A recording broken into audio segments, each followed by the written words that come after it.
Aïpa. Aïpa qui veut dire celui qui est venu au monde par les pieds. J'ai deux casquettes. Français parce que c'est les Français qui sont venus chez nous. Et puis africain ivoirien parce que je suis né là-bas, papa, maman, je parle la langue, je m'amuse comme un Africain, je danse comme vous allez vous présenter. Et puis après, au dernier moment, moi je vais me présenter et on démarre. Je suis venu partager avec des étudiants américains sur la langue française. Je m'appelle Sarah. Sarah. Je viens de New York. J'étudie le français et la psychologie. Et j'ai... La psychologie. La psychologie. Non, la psychologie. Ernest, parce que j'ai été baptisé par les prêtres. J'ai été à l'église, j'ai prié, on m'a appelé Ernest. Voilà. Aïpa, qui s'écrit comme ça, A-H-I-P-P-A-H, c'est pas le vrai orthographe. C'est les Blancs, comme ils ne savent pas prononcer mon nom, ils ont transformé comme ça Aïpa. Mais vraiment, l'écriture, c'est A, I, K, P, A. Alors ici, je suis sûr que quand les gens prononcent, ils disent Aïkpa. Hein? Et normalement, on doit prononcer, les deux sont ensemble.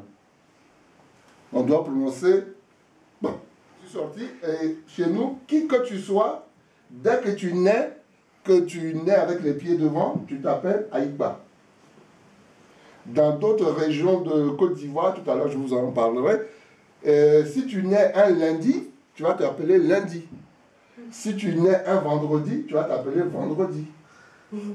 Même si ton papa est né vendredi, il va s'appeler vendredi.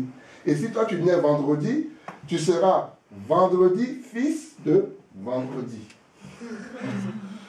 Donc nous avons partagé par jute verbale, par lecture de textes de poètes africains, comme Senghor, comme Aimé Césaire de la Martinique, comme Pierre-Jacques Elias de la Bretagne. C'est un poème qui est très connu, qui fait l'honneur à la femme, mais à la femme noire. Mais chez nous, on dit, on parle de la femme noire, mais on parle carrément de la femme. Parce que tout ce qui est dit pour la femme, qui souligne la femme, c'est la femme. Voilà. Et donc, monsieur, quand vous allez parler de la femme, mettez des emphases. Ne faites pas, par exemple, femme nue, femme noire, vêtue de ta couleur qui est vie, de ta forme qui est beauté. J'ai grandi à ton ombre, la douceur de tes mains bandait mes yeux. Tu choisis parmi les femmes. Et toi, ta voisine, tu dis femme nue, femme noire, vêtue de ta couleur qui est vie, de ta forme qui est beauté. Voilà. Tu mets des... Et moi, je vais t'accompagner, comme c'est un poème africain, je vais t'accompagner avec un petit instrument. Est-ce qu'il est là? Il est là.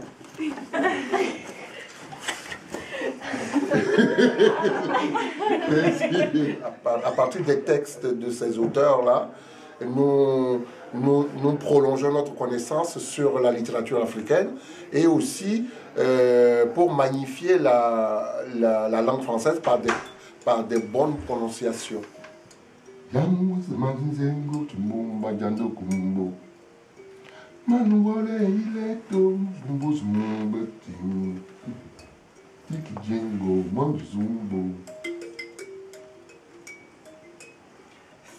nue, femme noire, vêtue de ta couleur qui est vie, de ta forme qui est beauté. J'ai grandi à ton ombre, la douceur de tes mains bandais mes yeux. Et voilà qu'un corps de l'été et de midi, je te découvre, terre promise. En Afrique, la parole est liée au corps et est liée à l'esprit. L'esprit d'abord pense, organise ce que le corps va transmettre, ce que la bouche va transmettre. S'il existe des tambours, des instruments de musique, c'est parce que dans la nature, il a existé des sons. L'homme n'a pas inventé la musique. La musique, elle est immuable, elle existe dans la nature, dans notre façon d'être, dans notre façon de parler.